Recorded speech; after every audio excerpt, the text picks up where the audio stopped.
Broadcasting live from the little town of Clara, County Offaly, it's What's the Story with Lloyd Bracken. Get in touch today through all our social channels and have your say. Oh, and thanks for listening. Now it's over to you, Lloyd. What's the story?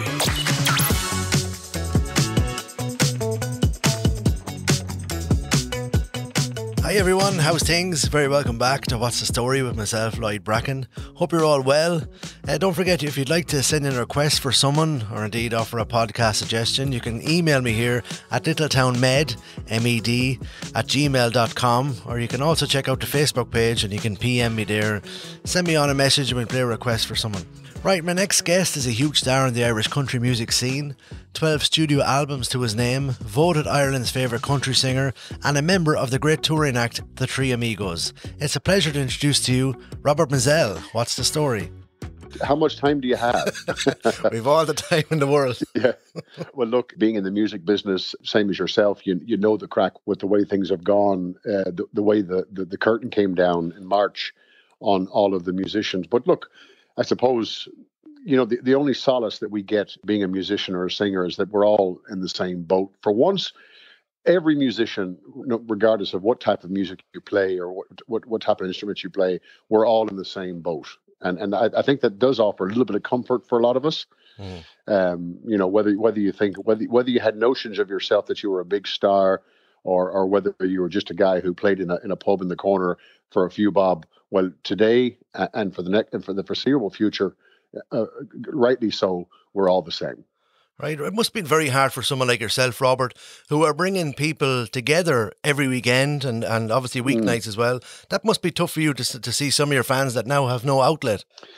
Yeah, it is tough. And I suppose we tend to forget about the fans in one sense that, look, I do miss a lot of the people that I've met on the road over the years. I'm 25 years doing this. But I think one of the biggest issues that's, you know, cropped up in the last couple of months is the mental health issues of people, because, you know, you can take for granted for a long time, even when I got back in the business in the late 90s, dancing was something that was relegated to a smoky, stuffy, dirty dance hall. And sure, no one paid much mind except the people that were going.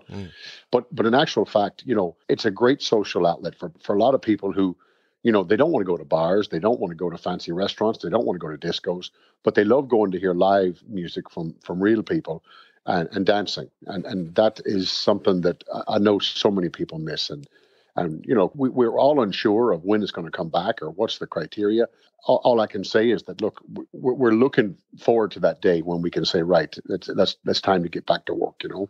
Yeah, so do you think, Robert, how social media obviously very important now in these days for your fans to see what you're doing and that? I know you have adapted to a slightly different career for the short term. Yeah, well, I suppose I didn't have much choice. I mean, the fact that, you know, there was no music. I mean, we were on holidays, but the first 10 days before the lockdown came.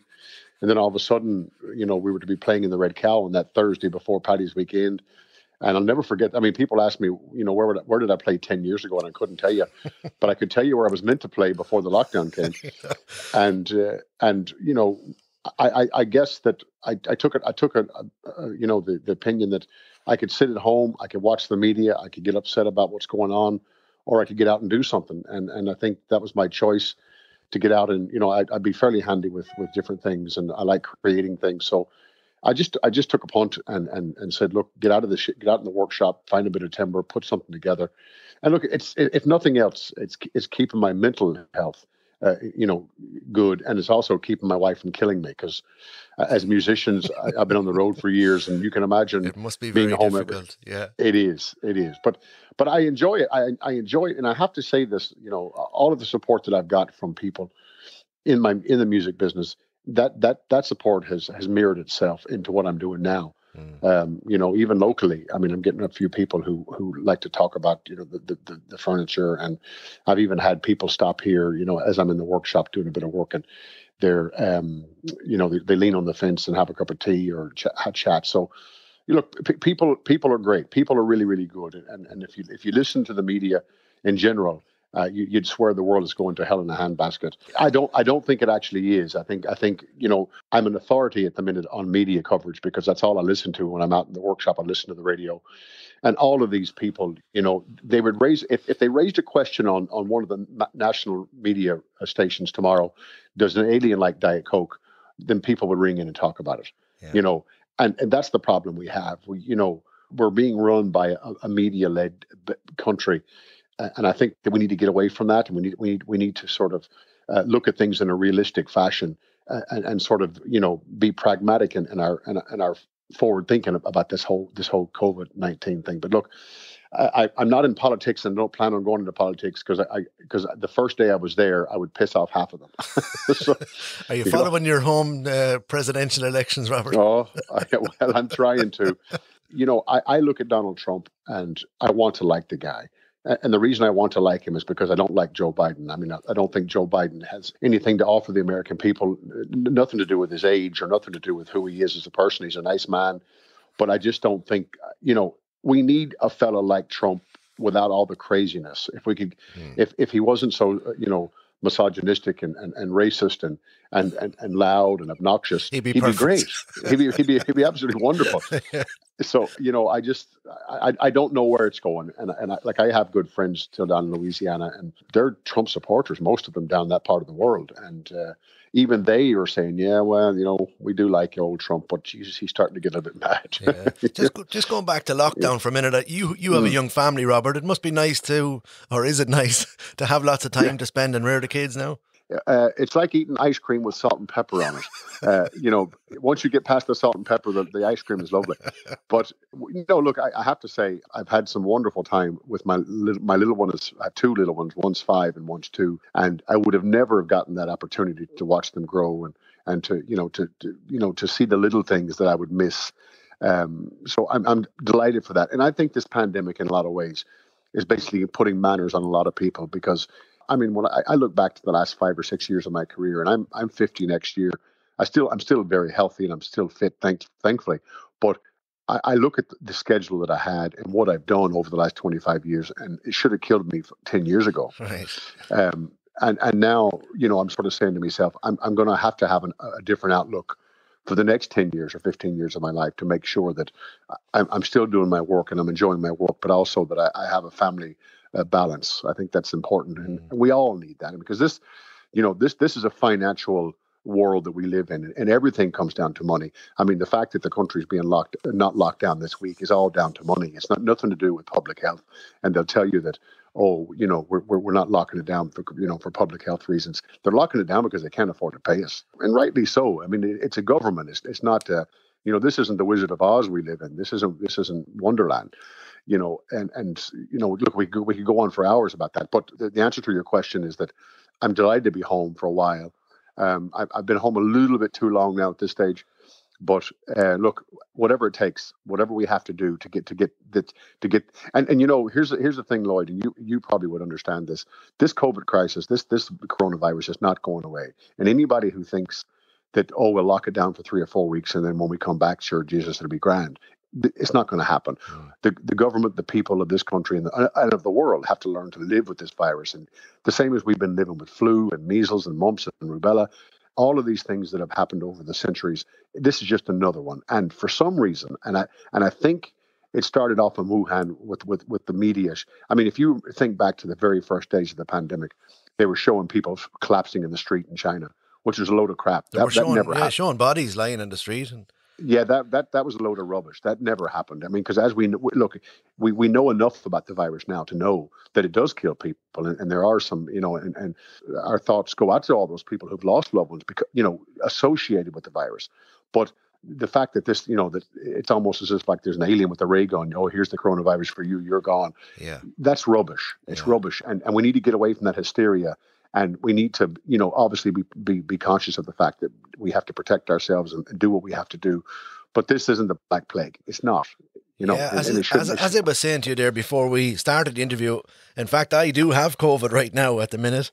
Unfortunately, it's mild flu-like symptoms. But the fact I'm getting is from my point of view, I think there's a lot of stigma and a bit of a taboo about it. Oh, he got a test, or Jesus, you have to go in a balaclava and to get your test into Tullamore or Mullingar or wherever. You know, it is not. It's not like that. Now there is huge implications because for my family, there's maybe 20, 30 people that now has to isolate. The band that I'm in, the hotel I was in. You know, so I mean, without. I mean, I'm following guidelines, whatever. So I was unlucky to get it, but I'm just talking about the implications for people that are not minding themselves. It's not just yourself that's affected. It's your people that, and if you actually add up the contacts you've had in a few days, you wouldn't believe the amount of places you've been. Yeah, well, this is it. Look, and as I say, you know, like, look, I would be in my travels during the day. You know, I mean, up until, you know, for the last couple of months, I'm pretty much at home. You know, I do go out to the shops and I do go to places and I do see people, not too many, you know, obviously in a group or whatever. But look, you know, we have to get over this fact that, oh my God, there's your man with the COVID virus. Look, I mean, this thing, anybody can get it. You could be sitting in your back garden on your own and get it, I think, at this stage. So it's a dangerous virus for some people in so many ways. And then, and hopefully, like in your case, you know, you're a young, fit man that, you know, you will get through the symptoms, and please God, there'll be no, you know, long-term effects. But, you know, the media is turning this thing into, you gave me COVID and you gave him COVID, which is ridiculous. Nobody goes out to give it or to get it. It just, it's, you know, I mean, sure, like you think about it now. You know, as I've said this before, you know, there's people die of flu every year. And I don't want to sound like Donald Trump here in any way, but people do die of the flu every year. But no one turns around then and does a contact tracing on where did I get the flu from and where did you get it from? You know, so, you know, the only thing that has this virus in the media so strong is because it's so easily spread. And I think that is the problem. And the flu isn't as easily spread. It's probably more dangerous to certain people in some ways, because if you have an older person who has pleurisy or pneumonia, the flu can kill them just as quick as COVID can.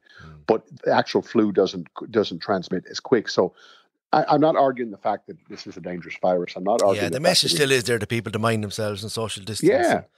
And look after themselves. We need to have common sense, and you know, and my father years ago, you told me, you know, like, you can go to school, you can learn, you can read every manual, you can read every book, and you can learn every trade in the country, but if you don't have common sense, well, you're going to have a difficult life, and you're going to live a life of fear and uncertainty. And you know, I think we need to just sort of step back and say, right.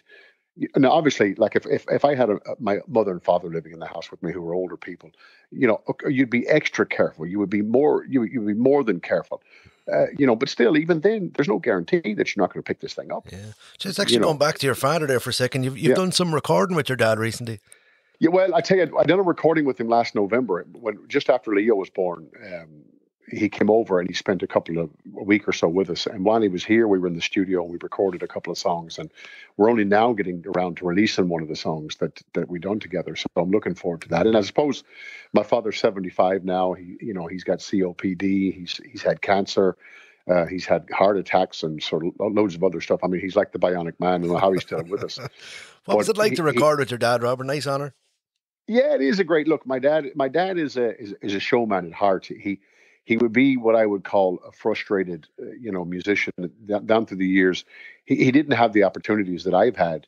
You know, he worked all his life, and then he spent weekends playing in bars. And like my own father. Yeah, and that's the way a lot of people do. So I've been very fortunate that that I've had the career that I've had, and if I never come back, well, I can still I can't say that I'm not thankful for what the music business brought me.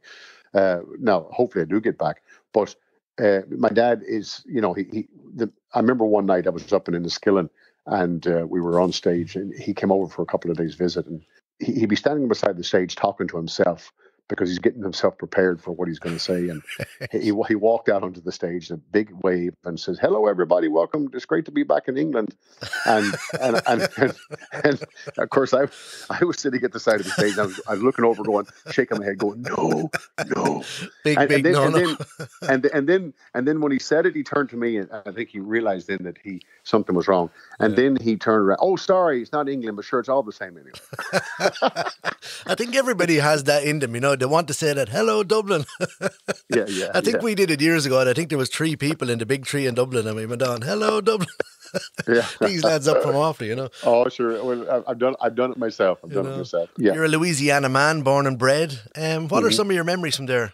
Well, look, I suppose the biggest memory I have is, well, the food, the weather. There's a place down in Louisiana called Caddo Lake. It's I've spent a lot of time there as a kid, and whenever I do go back to Louisiana, I try to get down there. And I just remember my last trip down there was about two years ago. And it was around April time. Now, April over here could be warm or it could be cool or whatever. But I woke up one morning in Louisiana, outside, sort of sleeping in a small little cabin, and I woke up and opened the door, and you would swear that someone had lit a fire outside, and the place was on fire. It was so warm, and I looked out across the lake, and there wasn't a ripple in the water. You could see a fish fart, and it was just amazing. You know, it really was amazing. So I missed that. But look, my view of Louisiana now, it's a bit like a guy who went to Australia for 30 years and misses home, and he has romantic views about it. And then when he gets back and he's here for 2 weeks, he goes, Jesus, hasn't changed at all. So why did you move to Ireland then, Robert? Well, look, Lloyd, I came to Ireland many years ago. I had a romantic interest. I met a girl in Connecticut, and we hooked up and we got together. We moved here and we got married, and I'm since remarried now. We have my eldest girl who lives in Kildare, and she's, so I that's what brought me here. Yeah. And I suppose my eldest girl, Amy, a beautiful lady indeed she is, and her and the music business kept me here. And I've been very fortunate in my life that, I met a great lady from Tyrone. We're married now almost 7 years, and we have 2 little kids together. So I have been very fortunate, and I don't think that, I know you hear a lot of people say that, but look, people have been good to me. I've worked hard now for everything that I've got, but it wouldn't have happened without the support of the people around me. And look, as I say, I'm not too much worried about the virus. I'm not too much worried about what happens tomorrow. I'm going to live today and see what happens. And if I have to stand in a queue for bread in a couple of years' time, well, sure. What about it? Sure, I can sing while I'm there. That's it. Yeah. So just roll on your years in Ireland. 12 studio albums, string of hits, packing out venues. You could say Ireland has been very good to you. Oh, look, but see, it's a unique place, and for people who don't live here or not from Ireland, they probably don't realize this. But like, if I tried to develop my career as I have it here in Louisiana, it wouldn't work, because we don't have the venues down there that in Louisiana that cater to the great crowds of people who travel on a weekly basis to go to dances and to go to functions. Now, they have big concert venues, and they have little grubby bars, but there's a circuit here that isn't anywhere else in the world, I would argue. And that's what's unique about Ireland. You'll always find in Ireland, and I find this when I go over to Spain on my trips, the Boogie on the Brava, I do it every year. No matter who you meet in Ireland, I don't care where he's from or where she's from or what their background is, they all can sing or dance or play something. Irish people are just immersed in music for some reason. Yeah. It's in them, whatever kind of music. Everybody wants to be heard and seen, and it's great, and it's what's allowed me to continue all these years. Yeah, I was actually at one of your very first gigs, Robert. Well, don't tell people how many years ago that was. I won't, but it was many years ago in the Bridge House in Tullamore. Oh, God. It was yourself, and you had a 3-piece band. A lot of Garth Brooks stuff was going on. Yes, playing up in the lounge. Things have changed a little. Yeah, that's right. Yeah, I was right there. Yeah. And I tell you, I can remember. I'm trying to remember. I remember that gig very well. And at that time, I think I had long blonde hair down to my shoulders. You did, yeah. It was hideous. It was hideous. But I wouldn't mind it now myself. No. Well, sure. Look, I know. I sure wouldn't we all? But sure. It's amazing when the older you get, you want the things back you had before. Yeah, that's true. You did some work recently here with our very own Noreen Rabbit. Yes, you know what? I just love Noreen, and I tell you why I love Noreen. Well, first of all, she's an amazing singer. She's country, she's soul, she's rock. There's nothing that girl can't sing, but she's a real, and I hate to use the word simple, but she's a normal, ordinary country girl, if you could call her that. And I hope if she hears this, she doesn't kill me. But she's just a beautiful person. And when she opens her mouth, like we did a bit of a thing down in Tipperary there a couple of months back, preparing for a TV show. And look, and as a singer myself, I've met Trisha Yearwood, I've met Alison Krauss, I've met Charlie Pride, I've met all these guys, and I've been around them. Duetted with Colin Ray. Yeah, I duetted with him, and I've met loads of these guys, and I know what talent is. And I just sat there and listened to her, and I just closed my eyes, and she's an amazing. She's a very underrated voice. Yeah. And like most women of her age, I would say that she probably, could have went international, only for the fact probably she got married and had children and things that ties you down. Actually, I went to school with Noreen here, and she was always first to be asked to be in the band. I can imagine why. And Simon Casey was in that class as well, so we had a good class of musicians. I tell you, there's a lot of talent out in Clara. I can tell you that. It's not just the market, There's a lot of. Yeah. Robert, you mentioned Boogie on the Bravo tour. You had a nice trend there. You were bringing fans to different parts of the USA. You should actually be nearly getting ready to hit Louisiana and Tennessee.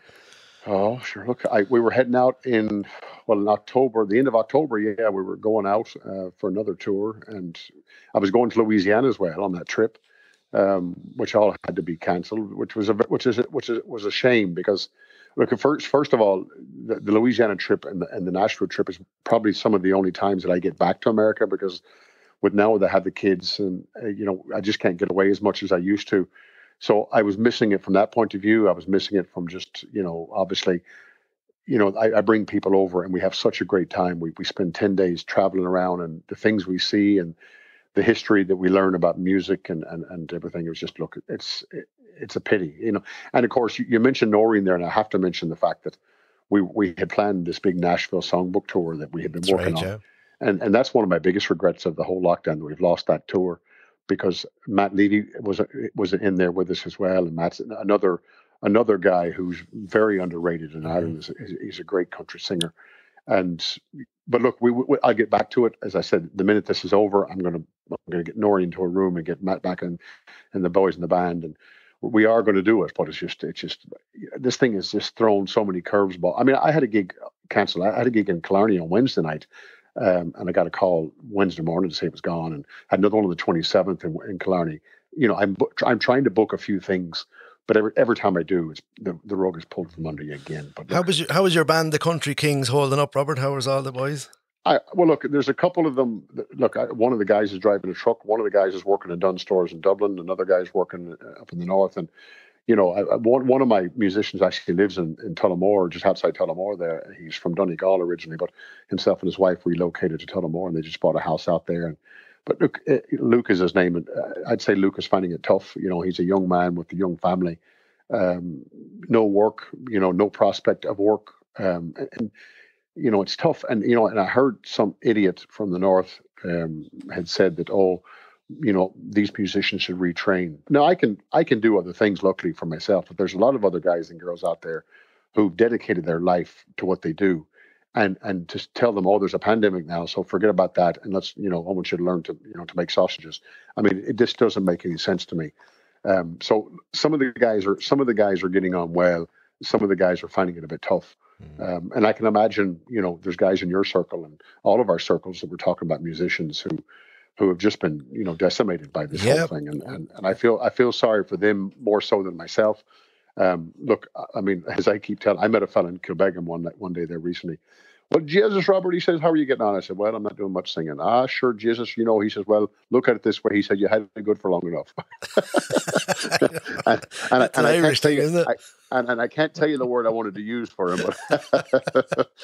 But at least you are positive. You did adapt, and a lot of it, like myself have adapted as well with doing podcasts and whatever, But music is a calling to a lot of these guys. Big investment into equipment, trucks, vans, there's lighting rigs. There's a lot of guys affected, and I do really genuinely feel sorry for these guys who don't have another outlet, But hopefully things will get better. Well, the other thing about this is, look, I mean, and don't get me wrong, I'm not putting down any other trade or profession in the world, because that wouldn't be right. But like, if you want to go out and train to be a plumber, even if you're not a good plumber at the start, well, you can learn to be a good plumber, or you can learn to be a good carpenter, you can learn to be a scientist or a doctor. You can't learn, you can learn to play an instrument, but you can't learn to be good at it unless you have the talent built into you. And you can't learn to be a singer unless the talent is already there. You can improve on what you have, and everyone can improve themselves. But people who play instruments and people who sing, there's an inbred, God-given talent that's there that has to be exploited. Yeah. And if you've been lucky enough, like I've been lucky enough to be successful in that exploitation, well, fine. But you can't just turn around then and say, you know what, forget about that. And no, needs and wants, must, I suppose, as they say. Like, so I know I have to feed my family too. So if I have to go out and dig ditches, or if I have to go out and deliver the post, or if I have to go out and do whatever I have to do, I'm going to do that. And I think anybody with any common sense will say the same. But you want to know that that society and that the government are going to support you when the time does come for you to get back and say, right, okay, well, look, you done what you had to do while the pandemic was here, but now we want to support you and get you back out to doing what you're at. And it's only human. It's your human right, I think, Robert, lastly, COVID aside, what's your highlight of your career, do you think, so far? Oh, it's a question I get asked a lot. I suppose one of the biggest highlights is recording Mama Courtney and the reason why it was a very popular song for me, but it was a song that sort of, was written for me, about me, and it sort of tells the story of my life and times, before I got to Ireland, and spending time with Mama Courtney and her family, and the benefits and the love that she's shown me. That would have to be one of the greatest benefits, I would have to say, okay. Or the greatest moments. And even still, if I hear that song come on the radio, it brings back memories for me that are good and takes me away from some of the crap that we're having to deal with at the minute. Okay. Mama Courtney is, she's still giving me great comfort, even though she's been gone for so many years. She's still giving me great comfort. Nice words, Robert. Robert, finally, where can people find your furniture and your music? Well, as we were talking, I was saying, geez, I mustn't make one to bring it over to the Clara market, because I say that with a tongue in cheek, but I'd sell a few. But Robert, you've made it when your CDs are in the Clara market. And I've seen your CDs there a few times. Well, I wouldn't mind, but they're probably not actually mine. But that's neither here nor there. No. But I tell you, if anybody, the best way to get me now for the benches is I have a dedicated email address, which is benches@robertmizzell.com. And look, I know over the winter time I'm going to struggle with the benches because not too many people are sitting outside at the minute.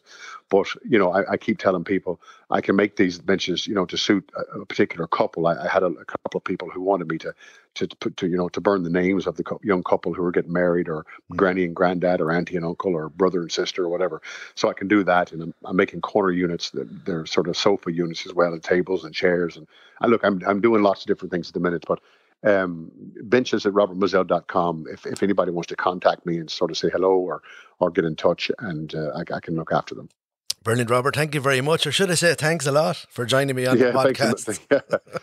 Thanks a million. I wish you well with whatever venture you pursue. And lastly, Robert, just introduce your song, Mama Courtney, before we finish out. Well, this song was written about my foster mother who fostered over 32 children in her lifetime. She died a lonely woman because they took the kids away from her, but she gave all of us kids a wonderful start in life, and I'm forever grateful for Mama Courtney. Robert Mizzell, thank you very much. Appreciate it. Thank you, Lloyd. God bless you.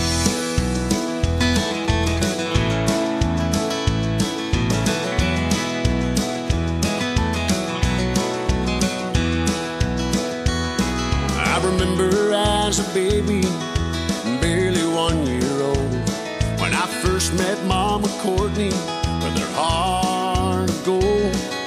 I didn't know it way back then how she influenced me, but I thank Mama Courtney for the man I grew to be. When my mother lost her way in life, Mama Courtney took me in. She became my foster mother and my best friend. She'd drive us kids around the town in a big black Oldsmobile. To this day I still remember how good she made us feel. There are many children in this world who suffered hurt and shame. I thank all the Mama Courtneys who took away their pain. God works in mysterious mysterious ways, I believe this is true. Though she had no children of her own, she fostered 32. Blackie was her husband, he drove a pickup truck.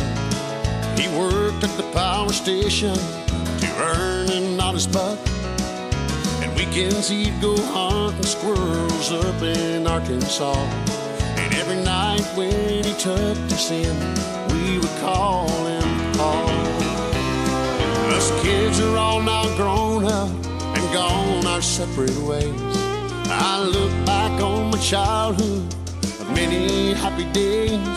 And when I go back to Shreveport, I place flowers on her grave. And I thank Mama Courtney for all those kids that she saved.